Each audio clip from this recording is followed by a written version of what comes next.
besar perkasa, penuh kemuliaan.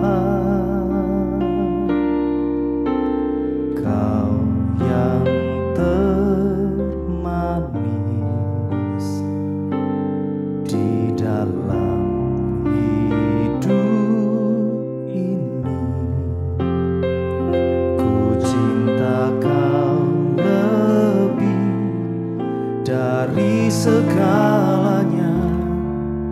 Besar kasih setiamu kepadaku.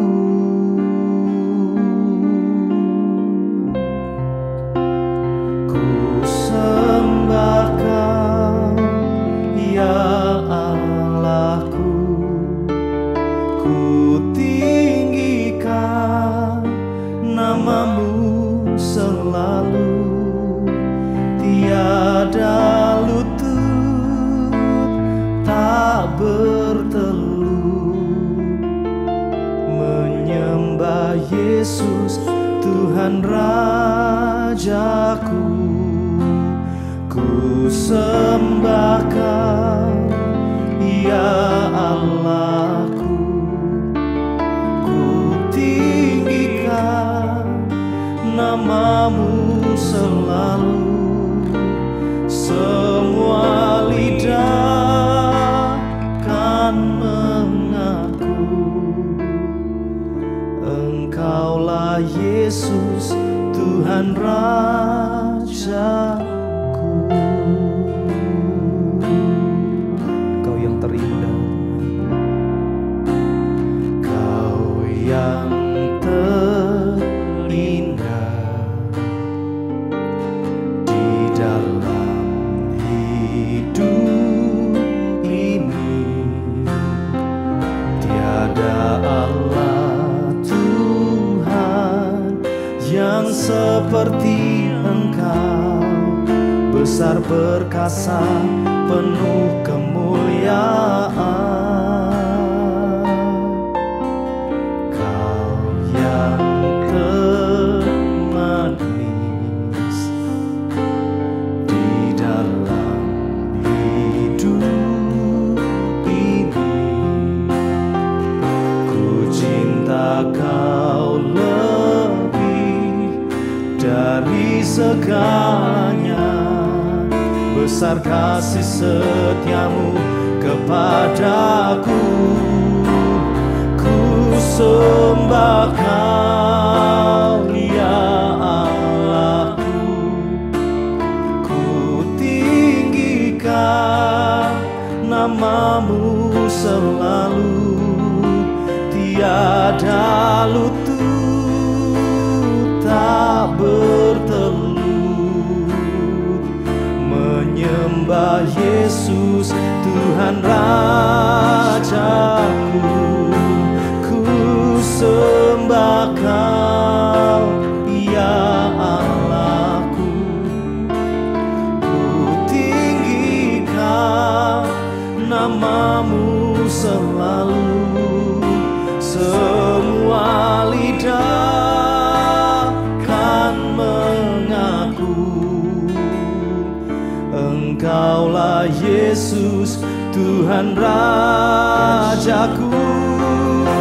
Ku sembah kau, ya Allahku. Ku tinggikan namamu selalu.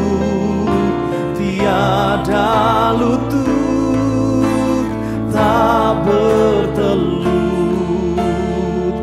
menyembah Yesus Tuhan Rajaku. Ku sembah kau, ya Allahku. Ku tinggikan namamu selalu. Semua lidah kan mengaku Engkaulah Yesus Tuhan Rajaku. Mari sembah Tuhan. Ku sembah kau, ya Allahku. Ku tinggikan namamu selalu, tiada lutut tak bertelut menyembah Yesus Tuhan Rajaku. Ku sembah Kau ya Allahku, ku tinggikan namamu selalu.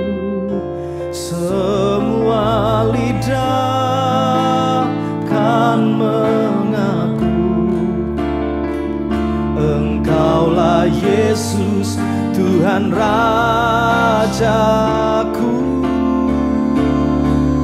Oh, ku sembah Kau ya Allahku, ku tinggikan namamu selalu, tiada lutut tak bertelut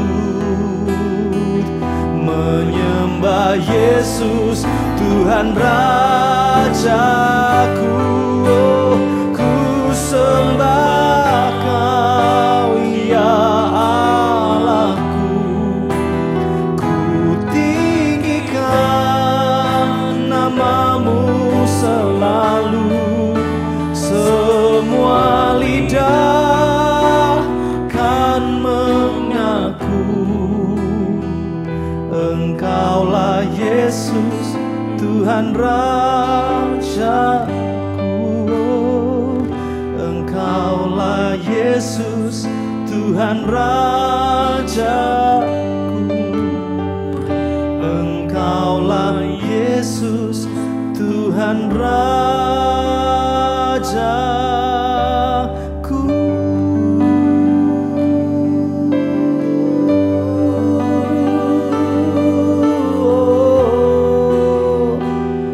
Engkau Rajaku Tuhan, ku sembah, ku sembah. Oh,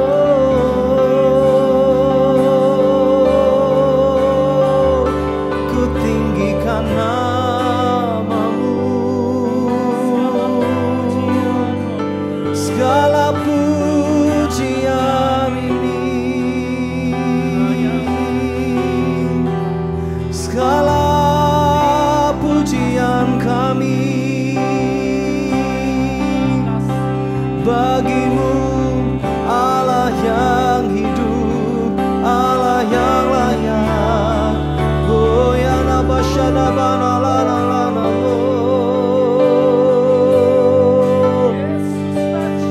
segala kemuliaan, segala keagungan, Engkau termulia, Engkau yang termulia, ya Tuhan.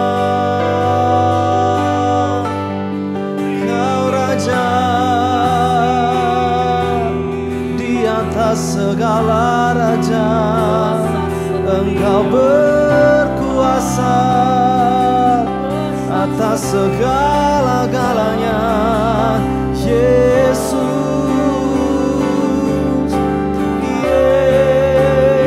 Yesus, ini kami datang, ini kami Tuhan, kami datang menyembah, kami datang sujud menyembah hanya di hadirat-Mu, hanya di hadirat-Mu. Oh, Engkau layak, Engkau layak, Kau yang layak kami sembah. Segala pujian ini, oh, padamu kami berharap, hanya harapanmu. Yesus, Kaulah segalanya, Engkaulah segala-galanya. Tak habis-habisnya rahmat-Mu, tak berubah kasih-Mu, kekal selama-lamanya. Yesus, Yesus.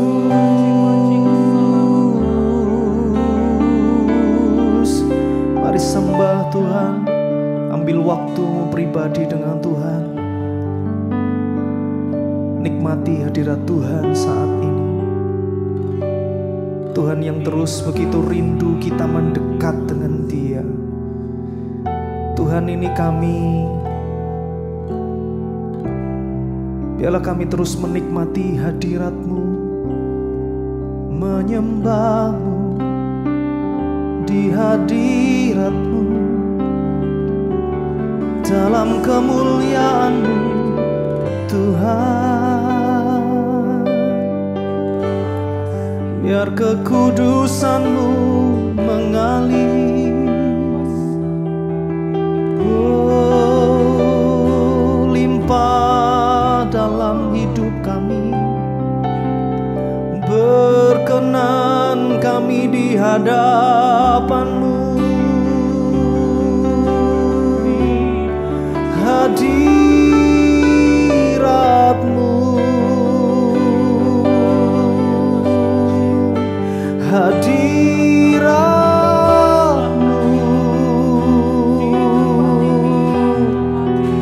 hadirat-Mu yang ku rindu. Bawa kami lebih dekat di dalam hadirat-Mu. Bawa kami Tuhan, biar kami jadi penyembah-Mu, yang menyembah-Mu dalam roh dan kebenaran, dalam kekudusan-Mu Tuhan.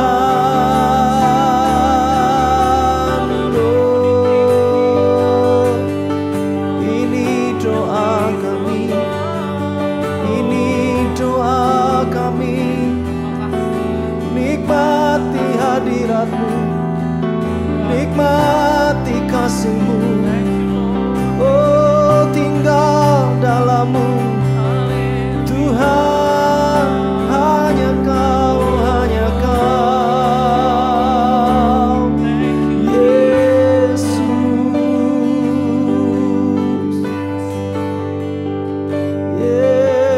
Yesus. Oh, terima kasih. Thank you, Jesus. Thank you, Jesus. Terima kasih Tuhan. Haleluya. Allah Roh Kudus, makasih. Penuhi kami. Ku rindu Kau selalu dalam hidupku. Allah Roh Kudus, ubah hatiku, telikanku, jamalah ku rindu hadirat-Mu. Ku sembah kudus, kudus, kuduslah Tuhan, dan ku sanjung Kau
Tuhan, mari sembah.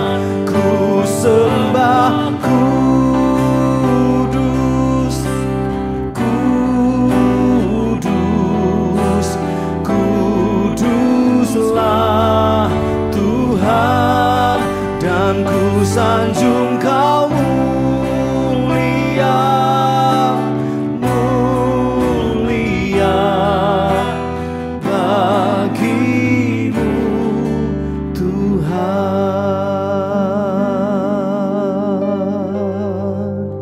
Ku sembah kudus, kudus, kuduslah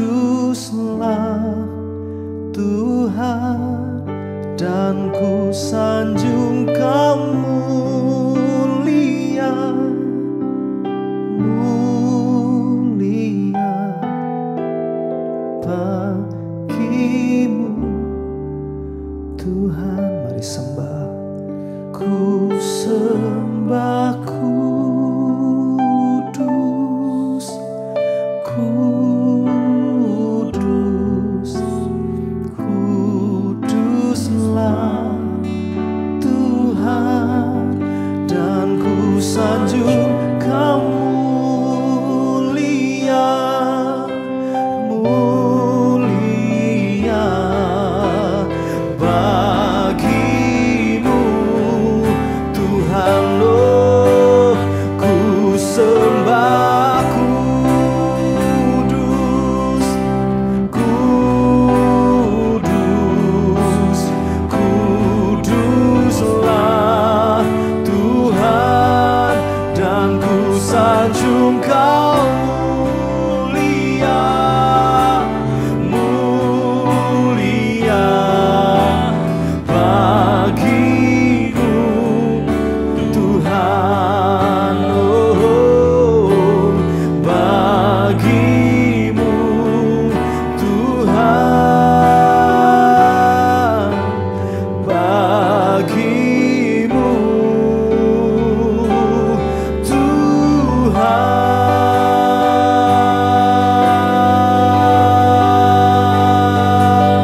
bagimu Tuhan, segala kemuliaan, segala keagungan, oh, bagimu Tuhan, hanya bagimu, hanya bagimu Yesus,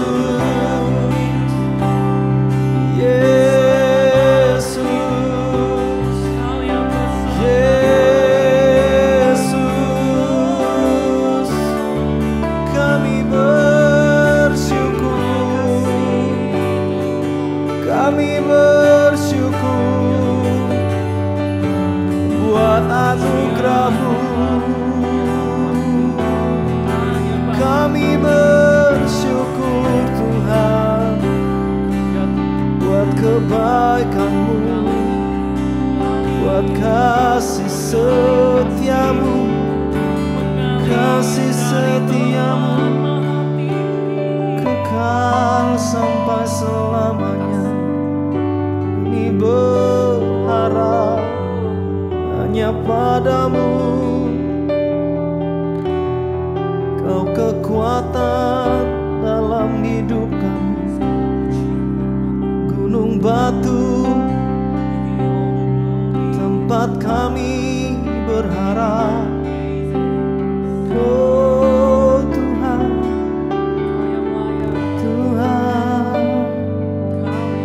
Engkau ada, selalu ada untuk kami, bahkan saat-saat tergelap dalam hidup kami. Kau tak pernah meninggalkan kami. Oh, bahkan saat kami jatuh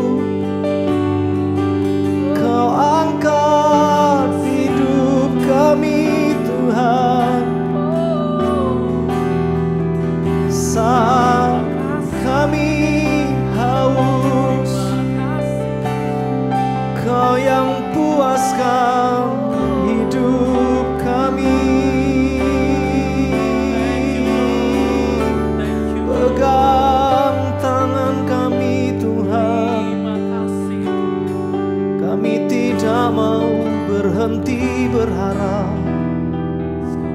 sebab Engkaulah pertolongan dalam hidup kami.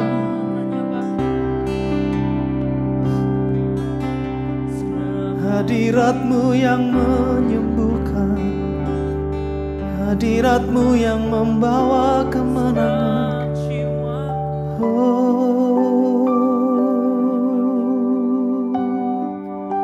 Pengharapan,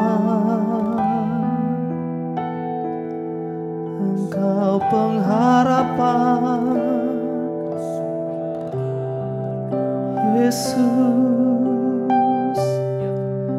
bawa hidup kami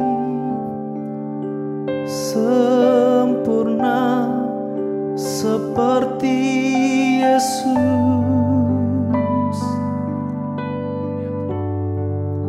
seperti Yesus.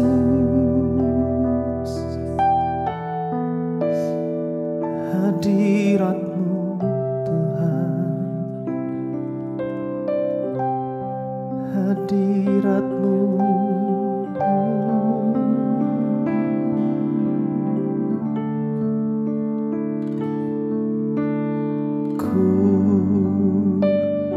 Mau seperti-Mu Yesus,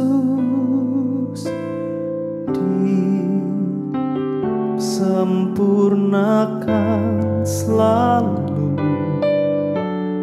dalam segenap jalanku,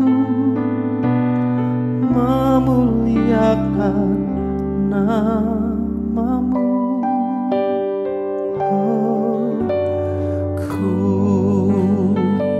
Mau seperti-Mu Yesus, disempurnakan selalu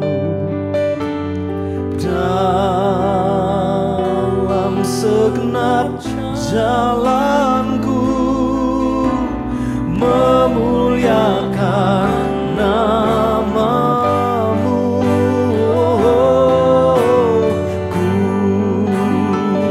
Mau seperti-Mu Yesus,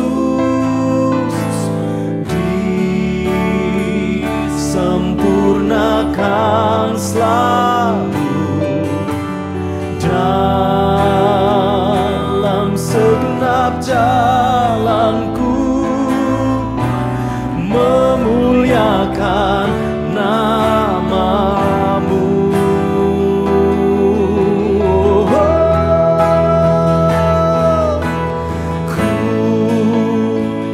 Mau seperti-Mu Yesus, disempurnakan selalu dalam segenap jalanku, memuliakan nama-Mu.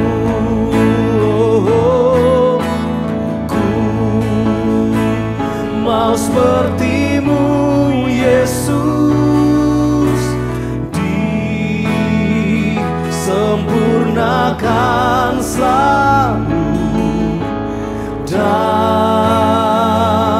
segenap jalanku, memuliakan nama-Mu, memuliakan nama-Mu, memuliakan nama-Mu. Bapak Ibu saudara sekalian, saya ajak saudara untuk buka terlebih dahulu dari 2 Timotius pasal yang ketiga. 2 Timotius pasal yang ketiga. Saya nggak akan bahas ini secara detail, tapi ini sebagai sebuah pembukaan saja. 2 Timotius pasal yang ketiga. Saya akan bacakan dari ayat yang pertama sampai dengan ayat yang ke-9. Kalau saudara baca dari judul perikopnya, kita tahu di situ tuliskan keadaan manusia pada akhir zaman. Jadi merupakan sebuah catatan penting di dalam Alkitab kita bahwa 2 Timotius pasal yang ketiga ayat yang pertama sampai dengan yang ke-9 ini adalah merupakan sebuah hal yang sudah dituliskan dan disahkan, dan itu menjadi sebuah kebenaran yang pasti akan terjadi dan mungkin sebagian juga sudah terjadi. Nah, saya akan bacakan ayat yang pertama, ketahuilah bahwa pada hari-hari terakhir akan datang masa yang sukar. Ya, saudara hari-hari ini perhatikan, ya masa yang sukar itu sudah mulai terjadi, saudara ya. Peperangan demi peperangan, ya kan. Secara hukum ada banyak hal yang diputar balik dan lain sebagainya. Ya, ada hal-hal tertentu yang kadang-kadang kita berpikir ini harusnya yang benar, ini kenapa kok ini yang jadi salah dan lain sebagainya. Keadaan yang sukar itu sudah mulai terjadi. Manusia akan mencintai dirinya sendiri dan menjadi hamba uang. Mereka akan membual dan menyombongkan diri mereka, dan mereka akan menjadi pemfitnah. Mereka akan berontak terhadap orang tua dan tidak tahu berterima kasih. Tidak mempedulikan agama, tidak tahu mengasihi, tidak mau berdamai, suka menjelekkan orang, tidak dapat mengekang diri, garang, dan tidak suka yang baik, suka mengkhianati, tidak berpikir panjang, berlagak tahu, lebih menuruti hawa nafsu daripada menuruti Allah. Ya saudara coba cek sendiri dalam hidup kita masing-masing, dalam perjalanan hidup kita coba dilihat apakah ini sudah terjadi. Kalau saya boleh bilang ini sudah terjadi saudara, dan makin menjadi-jadi. Dan ini menjadi konsentrasi buat hidup setiap kita. Ayat yang kedua tadi dikatakan manusia akan mencintai dirinya sendiri dan menjadi hamba uang. Hari ini bukan cuman kita bicara tentang orang yang tidak kenal Tuhan, saudara, yang mencintai dirinya sendiri dan menjadi hamba uang. Bahkan di gereja sekalipun, mimbar pelayanan ini dijadikan sebuah ladang untuk mencari keuntungan. Buat pendetanya, buat gembalanya, buat siapapun yang merasa punya andil di dalamnya. Jadi gereja hari ini tidak akan lagi bicara tentang kemurnian. Ada banyak gereja yang hanya bicara tentang untung dan rugi. Tadi pagi, tadi siang, ya saya berkesempatan pergi dengan Pak Semi dan Ibu dan Alan, kita bicara beberapa hal. Salah satu yang kita bicarakan adalah bahwa hari-hari ini kalau kita lihat perkembangan gereja, sebenarnya kita tahu bahwa ada banyak hal yang dilakukan gereja itu hanya sekedar untuk kepuasan diri. Hanya untuk mencari keuntungan diri sendiri, saudara. Hanya untuk mencari keuntungan organisasi ataupun sinode yang dia miliki. Tidak lagi bicara tentang jiwa-jiwa, tidak lagi bicara tentang kasih Tuhan. Tidak ada lagi kemurnian. Dan di sini kita mesti mengerti bahwa ini sudah dituliskan dalam kebenaran firman Tuhan. Saudara suka tidak suka, mau tidak mau, pasti ini digenapi. Nah bagian kita sekarang adalah kita ini harus belajar mana yang sesungguhnya yang Tuhan inginkan terjadi dalam hidup setiap kita. Apa iya kalau kita sudah tahu itu merupakan sebuah arus yang salah dan menyesatkan, terus kemudian kita dengan mudah ikuti itu, saudara. Mencintai dirinya sendiri dan menjadi hamba uang. Dan ini sudah banyak terjadi. Kalau lagi ditambah mereka akan membual, menyegani diri mereka, akan menjadi pemfitnah. Saudara, ada seorang teman hamba Tuhan, pendeta, terkenal saudara. Kalau saya sebutkan namanya semua tahu karena ini orang berseliweran di YouTube. Dia bilang apa saudara? Dia bilang begini, kamu itu kalau mau terkenal jangan terlalu lurus-lurus. Rada miring-miring supaya terkenal. Dan itu dia lakukan. Jadi dia selalu memberitakan sesuatu yang membuat orang itu tertarik. Tapi ujungnya apa sebenarnya? Keuntungan. Gitu loh. Nah itu yang buat saya apakah ya harus seperti itu gitu loh. Apakah kita ikut Tuhan itu harus kemudian memanipulasi Tuhan?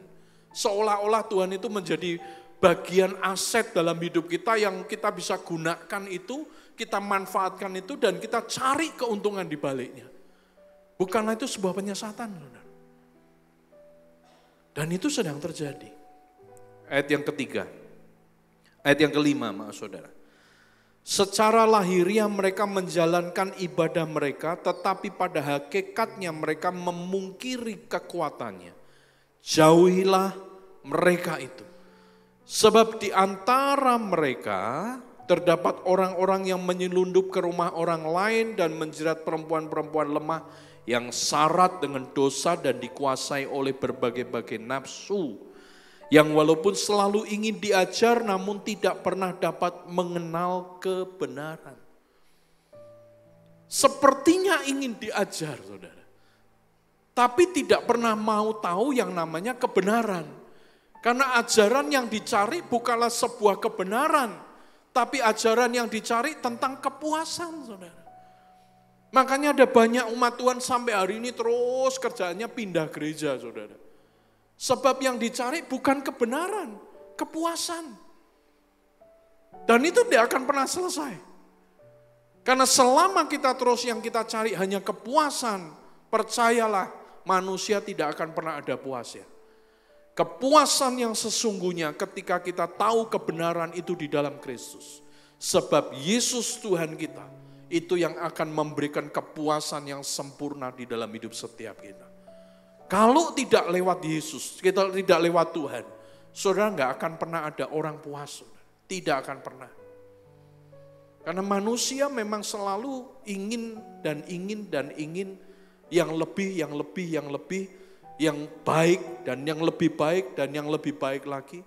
Dan itu yang dicari, saudara.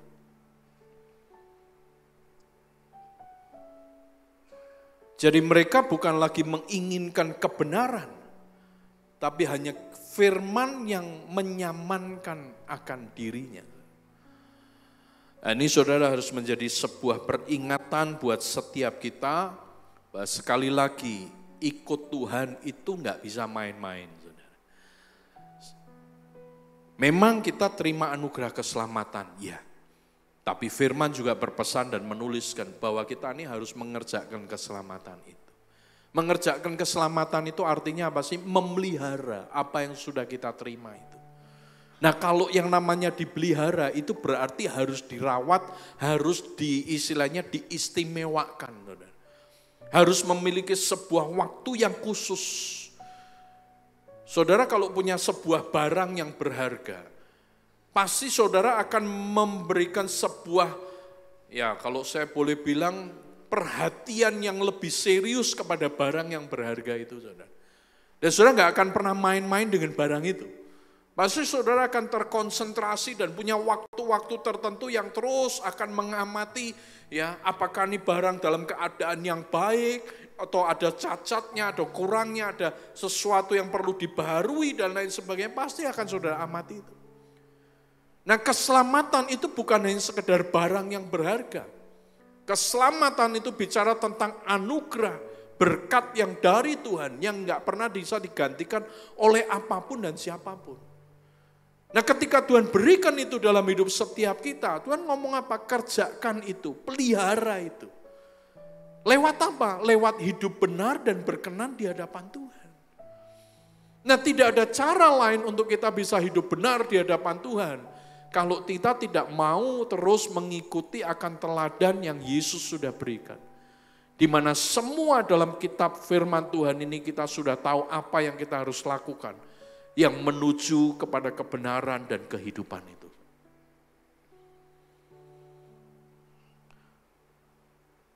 Sama seperti Yanes dan Yambres menentang Musa, demikian juga mereka menentang kebenaran. Akal mereka bobrok dan iman mereka tidak tahan uji. Tetapi sudah pasti mereka tidak akan lebih maju karena seperti dalam hal Yanes dan Yambres, kebodohan mereka pun akan nyata bagi semua orang. Jadi rupanya orang yang tidak mau tahu akan kebenaran itu, orang yang hidup hanya mencari kepuasan diri sendiri, Orang yang mengejar hanya karena sebatas hawa nafsu dan keinginannya sendiri. Firman Tuhan mencatat disamakan dengan Yanes dan Yambres. Siapa Yanes dan Yambres? Ini ahli tenung, ahli sihir, saudara. Bahkan beberapa orang menyimpulkan mereka ini adalah keturunan daripada tukang tenun yang mujarab pada waktu itu. Itu Balak, saudara. Nah, kita nggak akan bahas itu. Tapi ini merupakan sebuah peringatan buat setiap kita. Bahwa rupanya orang yang tidak mau tahu tentang kebenaran, orang yang tidak mau hidup sesuai dengan firman Tuhan, orang yang tidak ingin mencari hidup berkenan di hadapan Tuhan, mereka tidak ada bedanya dengan ahli sihir, ahli tenung. Saudara. Saya waktu baca ini saya renungkan, iya, tanpa sadar kalau kita tidak kejar kebenaran, akhirnya yang terjadi di gereja apa? Tenung dan sihir, saudara. Makanya maaf saudara, saya bukan tidak percaya nubuatan, saya percaya sekali dengan nubuatan. Tapi kalau orang tergila-gila dengan nubuatan, tanpa sadar hidupnya sebenarnya bukan lagi fokus ke Tuhan, tapi itu merupakan sebuah fokus yang hanya berpusat pada dirinya sendiri. Kemana-mana carinya nubuatan, kemana-mana carinya mujizat, kemana-mana carinya sesuatu yang membuat dirinya enak. Dan ini banyak terjadi, saudara. Makanya saya bilang hati-hati. Ya. Jujur, saudara, ada banyak orang yang sampai hari ini masih terintimidasi. Ya. Soal apa? Memberi kepada Tuhan. Mau ucapan syukurkah, mau persepuluhankah, mau sebutannya buah sulung lah atau apapun lah, saudara. Tapi mereka akhirnya melakukan itu karena apa? Ketakutan. Bukan lagi karena rasa syukur, karena rasa cinta akan Tuhan. Nah kembali kenapa bisa demikian? Karena hidup dalam tengah-tengah sihir dan tenung, saudara. Makanya nggak aneh kalau ada banyak orang Kristen yang sampai hari ini senangnya diintimidasi, saudara. Sakit, tidak sembuh-sembuh, telepon Pak Pendeta, ya kan. Pak Pendetanya dengan gampang ngomong, oh kayaknya kamu perpuluhannya nggak rutin ini. Mau langsung ketakutan transfer, saudara. Habis transfer rasa badan seger, itu kan sugesti, saudara. Maaf saya bilang apa adanya, bukan karena apa-apa, karena buat saya, saudara, ikut Tuhan apa ya harus diancam-ancam sih? Buat apa kita ikut Tuhan kalau hidup dalam intimidasi? Nggak ada gunanya. Karena Yesus tidak pernah mengajarkan yang demikian, saudara. Tuhan itu mengajarkan kepada setiap kita tentang bagaimana kita memiliki hati yang benar-benar murni dan tulus. Mengikut Dia bukan karena sebuah hal yang menakutkan. Tapi kenapa ada banyak orang Kristen kok senangnya ditakut-takuti, saudara? Itu kan aneh.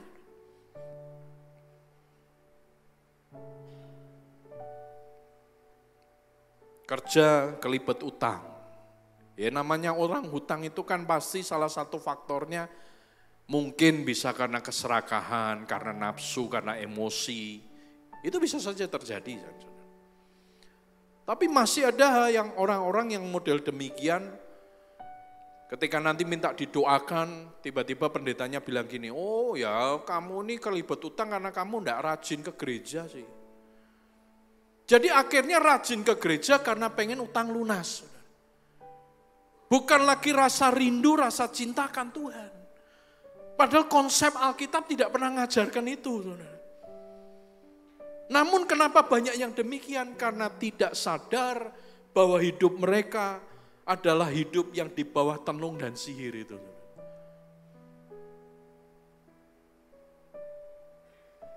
Dan ini Tuhan sudah berikan, sudah beritahukan kepada setiap kita. Nah tentu saja tadi saya bilang kita nggak akan bahas itu.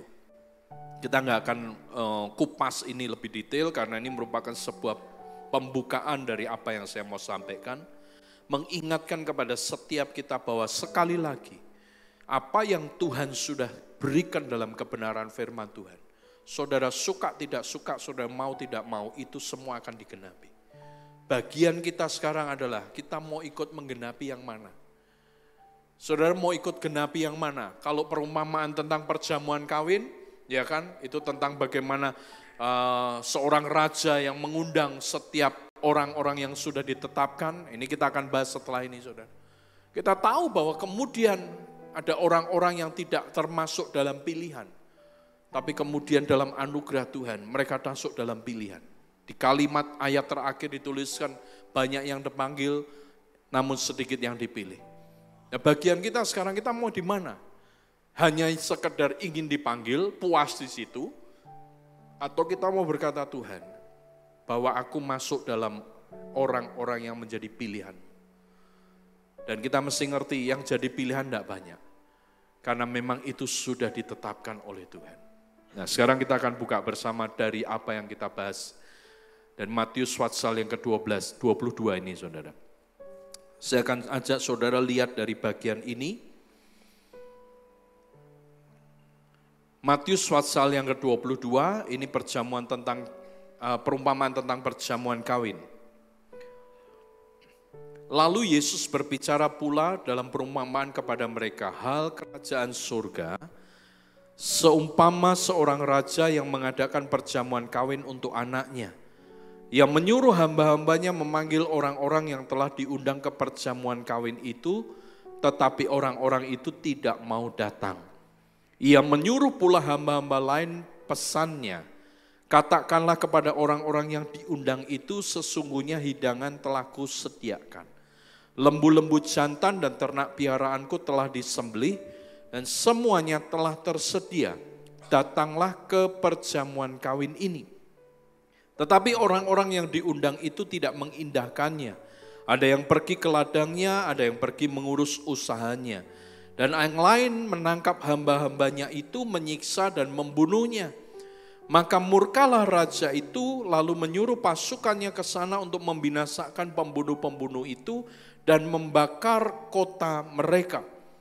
Sesudah itu ia berkata kepada hamba-hambanya, perjamuan kawin telah tersedia. Tetapi orang-orang yang diundang tadi tidak layak untuk itu.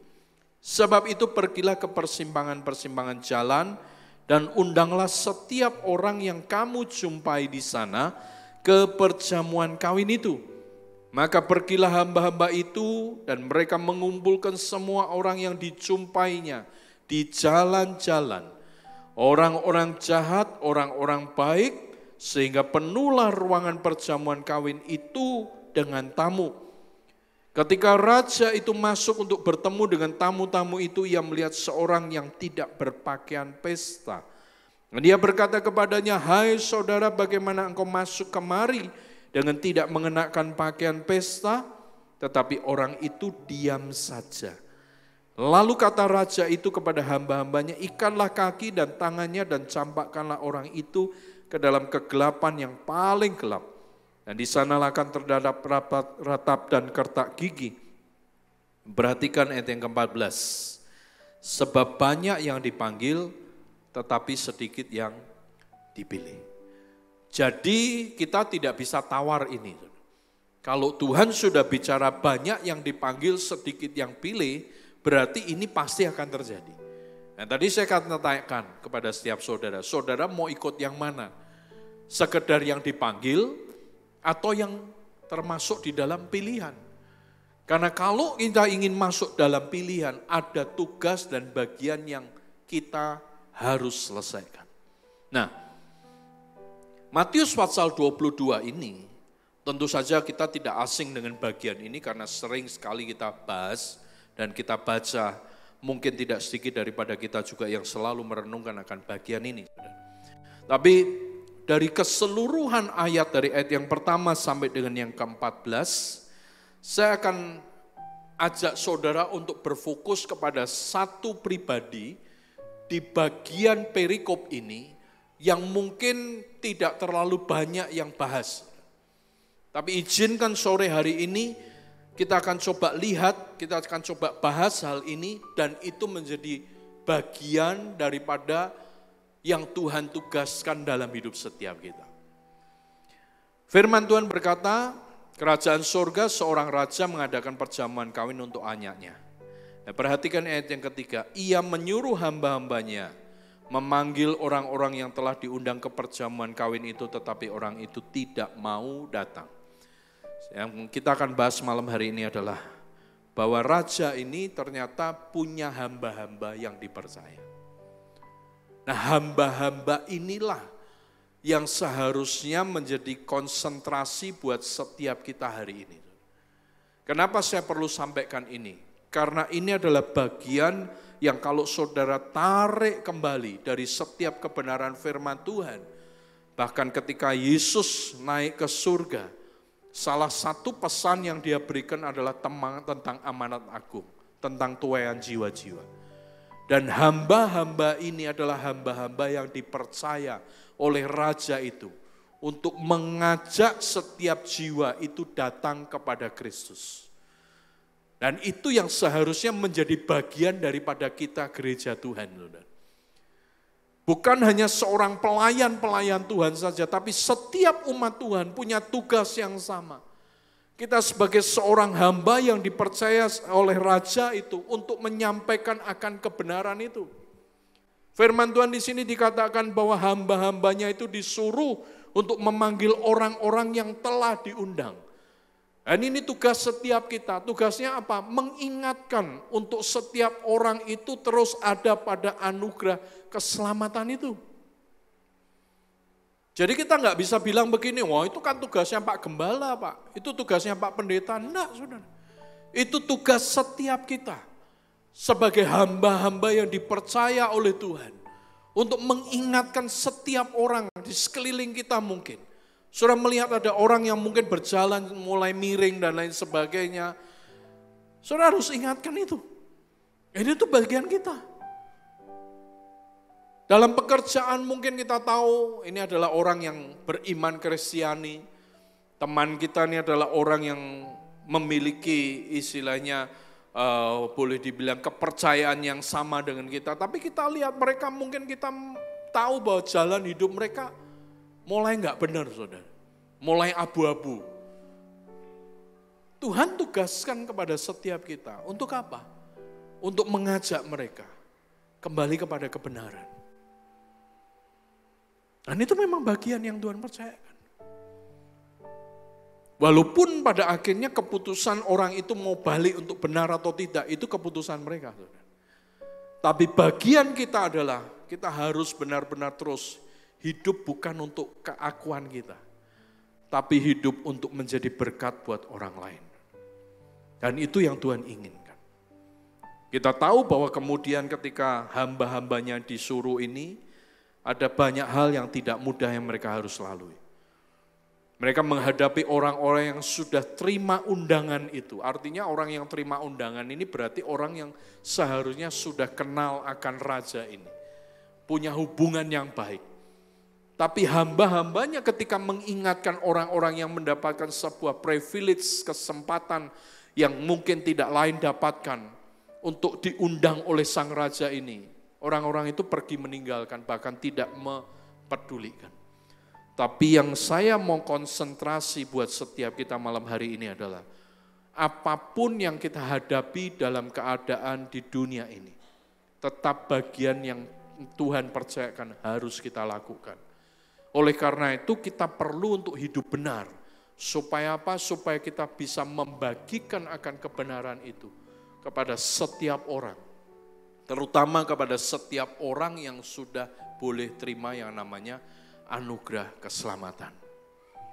Makanya saya bilang, kita sebagai sesama orang Kristiani, iman Kristen, kalau kita lihat ada seorang pendeta mungkin melakukan sebuah pengajaran yang kurang tepat dan lain sebagainya. Kenapa kok lebih cepat kemudian banyak pendeta lain istilahnya memberikan sebuah statement tertentu, saudara. Ya, seolah-olah mengklarifikasi ajaran itu yang ujung-ujungnya sebenarnya mereka takut kehilangan jemaatnya, saudara. Tapi hanya sedikit daripada mereka yang punya hati untuk benar-benar bisa istilahnya datang kepada orang yang memberikan pengajaran yang menyesatkan ini untuk mengingatkan dia. Siapa tahu dia punya kesempatan untuk kembali di hadapan Tuhan. Lebih banyak yang kemudian menjatuhkan, mengolok-olok, bahkan kalau bisa membinasakan sekalian, saudara. Dan itu yang terjadi. Padahal Yesus tidak pernah mengajarkan itu. Tuhan tidak pernah mengajarkan itu kepada setiap kita. Kepada setiap orang yang berdosa sekalipun, kasihnya itu tidak akan pernah pudar. Saudara. Saudara lihat dari peristiwa-peristiwa dalam Alkitab, kita tahu bagaimana ketika Yesus menghadapi perempuan yang berzina, kita tahu bagaimana Yesus menghadapi Sakius, seorang pemungut cukai. Kita tahu bagaimana Yesus menghadapi orang yang dikasihinya, muridnya sendiri Petrus yang sudah menyangkali dia. Sehebat apapun yang orang-orang ini lakukan, Yesus tetap menyatakan kasihnya. Dan itu yang sebenarnya Tuhan inginkan dalam hidup setiap kita, saudara. Bahwa Tuhan rindu untuk setiap kita ini memiliki kehidupan yang benar di hadapan Dia.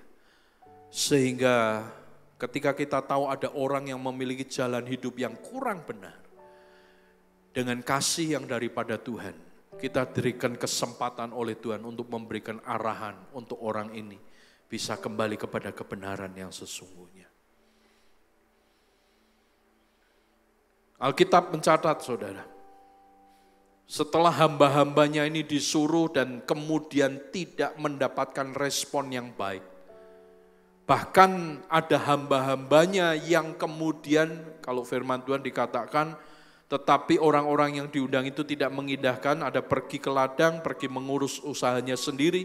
Ya, ini bicara tentang keegoisan, bicara tentang kepuasan, keuntungan dirinya sendiri, saudara. Dan lain lagi menangkap hamba itu dan menyiksanya, bahkan membunuhnya. Dan ini menjadi sebuah peringatan bahwa orang hidup benar itu ada risiko, di mana risikonya akan mendapat sebuah penindasan.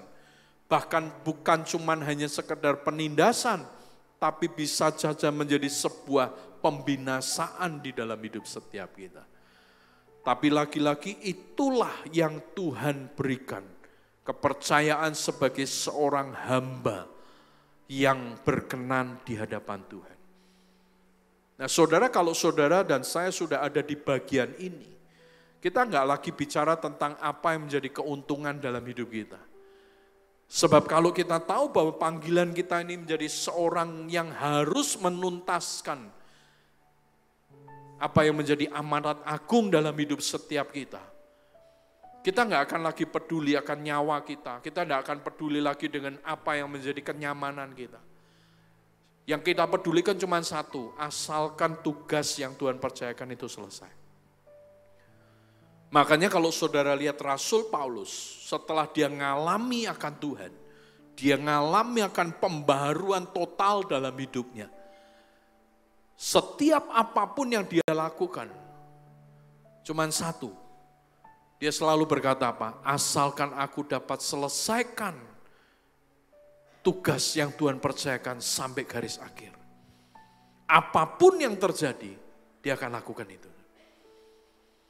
Dan ini sebenarnya waktu hidup setiap kita. Bersyukur saudara di gereja ini diberikan pengajaran yang benar, saudara.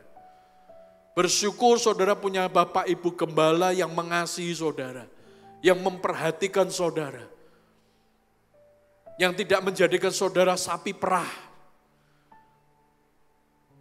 Bersyukur saudara. Saudara nggak usah peduli dengan jumlah banyak atau sedikit. Karena yang paling penting hari ini bicara tentang kualitas kehidupan rohani kita. Lebih baik dengan jumlah yang sedikit tapi militan dengan Tuhan. Daripada jumlah banyak, maaf, cuman sekedar hura-hura. Pulang gereja ditanyain tentang firman Tuhan, enggak tahu apa-apa, saudara. Hari Senin sampai Sabtu kerjaannya nipu orang sana sini, saudara. Buat apa? Saya bilang berulang kali, kalau ikut Tuhan enggak sungguh-sungguh lebih baik enggak usah sekalian. Karena pada akhirnya sama-sama binasa, saudara. Mungkin sudah berkata, mana buktinya? Ini tadi kan kita baca, saudara. Bahwa pada akhirnya orang-orang yang tidak lagi menghargai akan undangan raja itu, yang tidak lagi memelihara akan anugerah keselamatan itu. Firman Tuhan berkata apa? Raja itu mengutus pasukannya untuk apa? Memusnahkan mereka. Jadi saya tidak akan pernah setuju dengan orang berkata sekali selamat tetap selamat. Kalau kita nggak pernah pelihara dan kerjakan keselamatan itu, dapat sangat mungkin keselamatan itu hilang dari hidup kita. Mungkin tidak semua kita akan sangat setuju dengan apa yang saya sampaikan, tapi saya berharap tidak ada satupun daripada saudara yang terlambat. Karena lagi-lagi Tuhan itu sudah menyampaikan kebenarannya buat hidup setiap kita. Dan bagian kita adalah kita mempercayai dan kita menghidupi akan kebenarannya itu. Setelah hamba-hambanya yang disuruh untuk mengundang para tamu undangan itu tidak membuahkan hasil, yang terjadi adalah kemudian raja ini memberikan sebuah perintah untuk mengundang setiap orang yang ada di persimpangan jalan. Undanglah setiap orang yang kamu jumpai di sana ke perjamuan kawin itu. Maka pergilah hamba-hamba itu dan mereka mengumpulkan semua orang yang dijumpainya di jalan-jalan. Orang-orang jahat dan orang-orang baik sehingga penuhlah tempat ruangan perjamuan kawin itu dengan tamu. Tugas daripada seorang hamba yang dipercaya oleh Tuhan. Tadi saya katakan jangan pernah berhenti, jangan pernah menyerah. Sebab Tuhan selalu ingin menyatakan kasih-Nya kepada setiap orang yang membutuhkan. Ini bicara tentang bagaimana saudara harus mulai sejak saat ini menjadi penuai jiwa bagi orang-orang yang belum mengenal akan Kristus. Kalau yang sudah kenal Yesus, kenal Kristus, terima anugerah keselamatan, diingatkan tidak mau ya sudah, saudara, itu pilihan mereka. Tapi jangan berhenti di situ, ada banyak orang di luar sana yang sedang menanti beritakan keselamatan itu. Yang sedang menanti akan pintu jalan keselamatan itu. Dan Tuhan mau percayakan itu buat setiap kita. Makanya saudara, kita ini mesti punya sebuah kerinduan yang sama seperti hati Tuhan. Ketika kita sudah terima anugerah keselamatan, apakah ada sebuah kerinduan dari hidup setiap kita? Untuk kalau kita mengenal orang, sahabat kita, rekan sekerja kita, teman kita yang mungkin sangat-sangat dekat, dan kita tahu mereka belum mengenal Kristus. Apakah kita punya hati yang sama seperti hati Tuhan? Rindu untuk setiap mereka itu mengalami akan keselamatan yang dari Tuhan. Dan ini yang Tuhan tugaskan buat kita. Maka saya selalu bilang, hidup kita di hadapan Tuhan, Tuhan tidak pernah mengajarkan untuk berpusat pada diri kita sendiri. Hidup kita dengan Tuhan itu selalu Tuhan inginkan berpusat kepada Dia. Sebab kalau kita berpusat dan berfokus kepada Tuhan, maka sebenarnya kita akan melakukan segala sesuatu yang bukan tentang keuntungan dan kepentingan kita. Tetapi itu berbicara semua hanya untuk memuliakan Tuhan. Saudara, saya waktu baca firman Tuhan ini, saya renungkan sejenak, saya bilang ya Tuhan ya.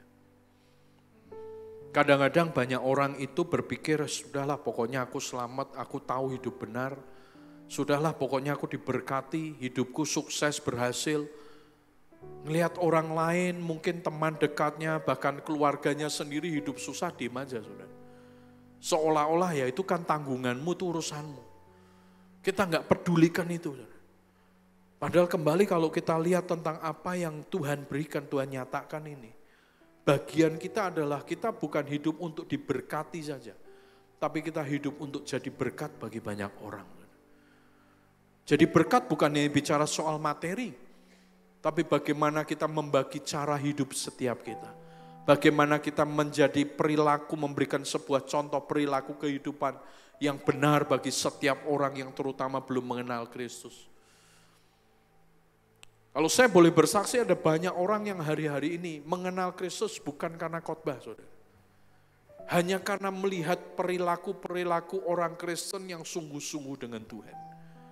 Dengan mudah mereka ingin kenal Tuhan Yesus yang kita sembah.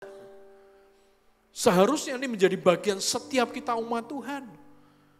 Karena bagaimanapun hidup setiap kita dimanapun kita berada, itu sudah seharusnya menjadi cerminan Kristus yang nyata dalam dunia ini. Sehingga tanpa kita berkhotbah, tanpa kita nginjil, orang lihat hidup kita. Orang akan berkata, aku ingin kenal Tuhan yang kau sembah. Kenapa? Karena kita hidup sebagai hamba yang benar dan berkenan di hadapan Tuhan. Jadi mulai hari ini, saudara, dimanapun hidup setiap kita, ketemu orang baik, ketemu orang jahat, apapun yang kita hadapi, tetap berperilakulah seperti Kristus sudah nyatakan dalam hidup setiap kita. Supaya kita menjadi hamba-hamba yang berkenan di hadapan Tuhan. Yang terakhir, saudara, ini menjadi poin penting buat setiap kita. Dan tadi ketika siang ngobrol dengan Pak Semi dan Ibu, ada satu poin yang meneguhkan apa yang saya mau sampaikan di poin terakhir ini. Saudara baca firman Tuhan mencatat apa? Ketika raja itu masuk untuk bertemu dengan tamu-tamu itu, ia melihat seorang yang tidak berpakaian pesta. Lalu kata raja itu, hai saudara, bagaimana engkau masuk kemari dengan tidak mengenakan pakaian pesta? Tetapi orang itu diam saja. Saudara, kita mesti ngerti ya. Situasi yang terjadi dalam perumpamaan ini adalah bahwa hamba-hambanya ini yang dipercaya oleh Tuhan diberikan kesempatan untuk mengundang semua orang. Firman jelas mencatat, semua orang yang di pinggir jalan, semua orang yang ada di jalan-jalan diundang. Orang baik, orang jahat. Saya waktu baca ini saya bilang, ini kan konyol Tuhan. Ada satu yang gak pakai pakaian pesta. Mana mungkin sih saudara, orang di jalan ya kan mau baik mau jahat selalu pakai pakaian pesta.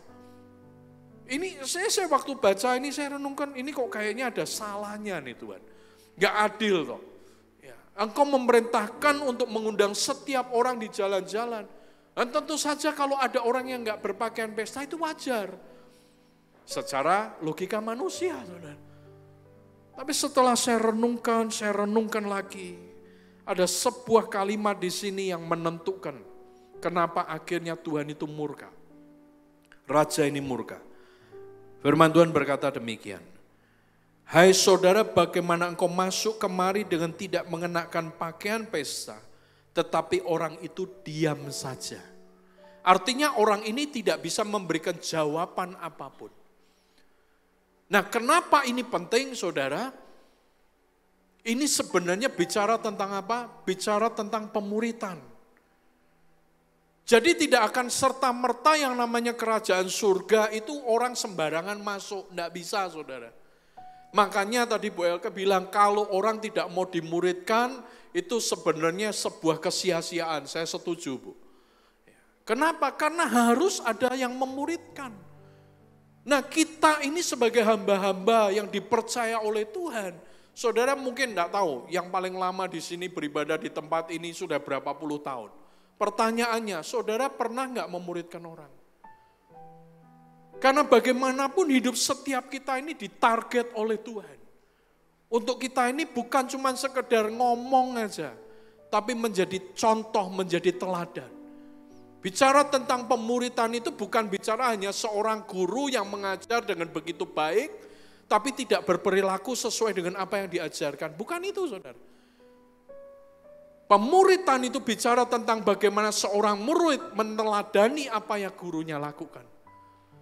Dan saya waktu baca ini saya bilang iya. Tentu saja Tuhan murka, raja ini murka. Karena seharusnya bukan cuma sekedar diundang, tapi dipersiapkan. Untuk sampai masuk dalam kerajaan surga. Dengan kata lain kita tahu di sini bahwa ketika kita mau masuk dalam kerajaan surga, semua itu ada tata caranya, aturannya, yang kita tidak bisa pernah dengan sembarangan permainkan itu. Maka dari sejak hari ini, saya berdoa buat setiap umat Tuhan di tempat ini. Selain saudara dipercaya sebagai seorang hamba yang menuai jiwa, hidup saudara juga belajar untuk menjadi teladan bagi orang lain. Saudara menjadi contoh bagi setiap orang Bukan hanya sekedar saudara membawa orang ini untuk terima anugerah keselamatan. Dibaptis air, baptis Roh Kudus selesai. Bukan itu saudara. Tapi saudara punya sebuah tugas untuk membagikan akan hidup ini, memberikan teladan buat setiap orang itu berakar kuat dalam kebenaran firman Tuhan. Saya waktu baca ini saya bilang, Tuhan, pada akhirnya kalau si raja ini murka, itu sebuah hal yang wajar. Karena salah satu kesalahan daripada hambanya yang dipercaya adalah bahwa si hamba ini tidak memperhatikan apa yang harus dipersiapkan untuk setiap orang itu masuk dalam perjamuan kawin itu.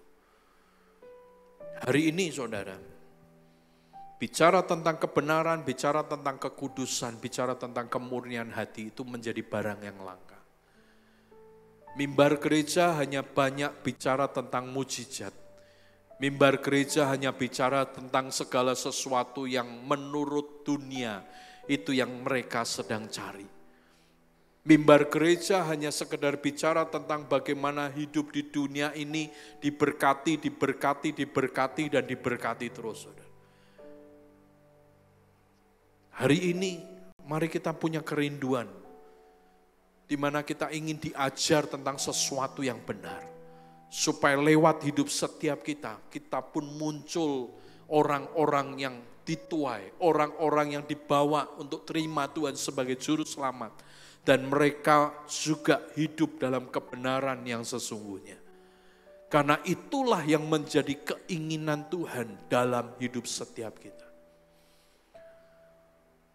Saudara, dalam beberapa waktu terakhir ini, saya ini ketemu dengan orang-orang yang ya boleh dibilang secara tidak sengaja saya bertemu dengan mereka yang sekian puluh tahun yang lalu, sekian belas tahun yang lalu mereka pernah ada dan bersama-sama melayani di Bukit Doa Getsemani waktu zaman ayah saya, bukan zaman saya. Nah dari beberapa orang yang ketemu ini, buat saya saudara, saya tidak bangga dengan hal apapun. Dan di situ saya cuma lihat Tuhan. Sebagian besar daripada mereka cuma ngomong satu. Dari sekian banyak orang, hampir semua ngomong yang sama. Mereka cuma bilang begini, aku ini pernah pelayanan di Getsemani sekian tahun, sekian belas tahun. Dan dari mereka bilang begini, yang membuat aku berubah dalam hidupku, yang membuat saya mengalami perubahan pembaruan, yang tadinya hidup berantakan, yang tadinya hidup gak tahu waktu saudara, ya karena ada, maaf saudara, mungkin mereka dari keluarga yang tidak terdidik dan lain sebagainya. Tapi ketika mereka masuk dalam sebuah pelayanan, mereka cuma bilang satu, papamu itu tidak pernah khotbah, papamu itu tidak pernah yang namanya nguliain orang. Papamu itu bukan orang yang senangnya istilahnya ngomel dan lain sebagainya. Tapi papamu itu memberikan teladan. Dia lakukan apa yang benar di hadapan Tuhan. Itu yang membuat hidupku mengalami perubahan. Saya waktu dengar itu, saya bilang jujur saudara, memang betul. Ayah saya ini bukan seorang pengkhotbah. Makanya sebenarnya kalau saya disuruh khotbah seperti sekarang ini, saya harus ngomong apa adanya, ini bukan bagian yang menjadi hal yang tertarik dalam diri saya. Saya lakukan hanya karena Tuhan percayakan dan saya kerjakan itu selesai. Sebab saya sendiri enggak punya hobi khotbah, saudara. Karena memang ada orang yang hobi khotbah, saudara. Ya, saya harus ngomong jujur, ada orang yang hobi khotbah. Sampai kalau enggak dijatah khotbah marah-marah, saudara. Karena memang hobinya khotbah. Tapi saya bukan orang yang senang dengan begitu. Nah, ayah saya jangankan khotbah, dia tidak pernah sentuh akan mimbar ini. Yang dia lakukan apa dalam hidupnya? Dia hanya belajar firman dan dia praktekkan itu. Ketika dia ketemu seseorang, dia tidak pernah ngomong tentang panjang lebar tentang firman Tuhan. Dia hanya berbagi tentang kehidupan. Dan dari situ ada banyak orang yang mengalami pertobatan, pemulihan dan pembaharuan. Saya sampaikan hal ini bukan dengan maksud apapun. Saya tidak sedang memuji-muji ayah saya, karena hari ini dia sudah di surga, saudara. Kalau dipuji-puji pun juga nggak akan pernah bisa besar kepala, saudara, karena sudah pulang ke surga. Tapi yang saya mau sampaikan adalah, saudara jangan pernah berkecil hati, bahwa hidupmu itu sebenarnya berharga di hadapan Tuhan. Ketika engkau berfungsi benar di hadapan Tuhan, maka hidupmu bukan cuma diberkati, tapi engkau jadi berkat bagi banyak orang. Kenapa saya bilang begini? Kalau saudara baca kembali dari perikop ini, saudara akan tentu tahu bahwa si hamba-hamba ini punya privilege di hadapan raja. Mereka bukan cuma sekedar orang yang diundang, tetapi mereka punya kesempatan untuk bersama-sama sang raja ini melayani. Bukankah seharusnya setiap kita itu ada bagian yang Tuhan sudah siapkan, di mana bagian kita ini bukan cuma sekedar dilayani, tetapi Tuhan inginkan untuk kita menjadi pelayan-pelayan yang berkenan di hadapan Tuhan. Pelayan tidak lagi bicara tentang, kalau full timer di mimbar, main musik, main jadi singer, worship leader, khotbah itu baru yang namanya pelayanan. Enggak, saudara. Dimanapun hidup setiap kita, pada areal apapun yang Tuhan percayakan, kita ditetapkan oleh Tuhan menjadi hamba-hamba yang melayani bersama-sama dengan Dia untuk menuaikan jiwa-jiwa. Doa saya buat setiap saudara, buat gereja Tuhan di tempat ini, buat umat Tuhan di tempat ini. Ini waktunya untuk setiap kita menjadi pribadi-pribadi yang memiliki hidup yang berkenan kepada Tuhan. Dan bawa hidup setiap kita fokus hanya kepada Dia, supaya kita tidak akan pernah hilang dari hadapannya sampai akhir dari hidup setiap kita. Bapa, Kau mendengar seruan hatiku, tak pernah Kau lepaskan dari kasih-Mu.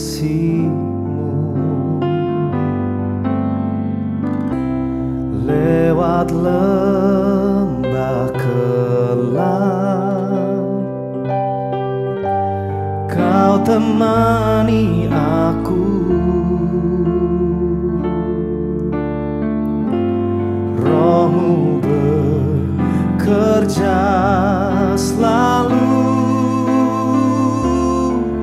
untuk kebaikanku.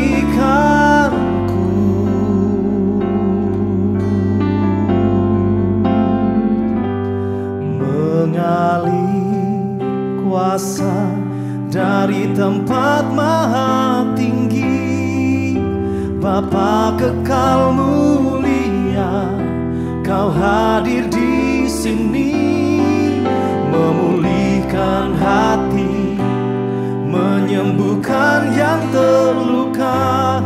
Ku kan tenang bersama-Mu, Bapa.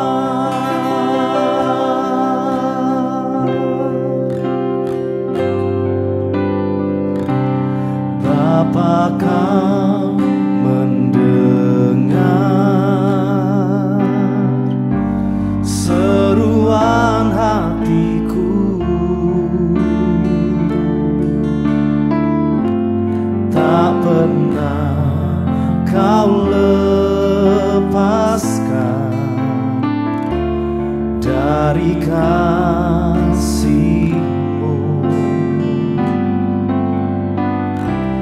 Lewat lembah kelam, Kau temani aku. Roh-Mu bekerja selalu untuk kebaikanku. Mengalir kuasa dari tempat maha tinggi, Bapa kekal mulia, Kau hadir di sini, memulihkan hati, menyembuhkan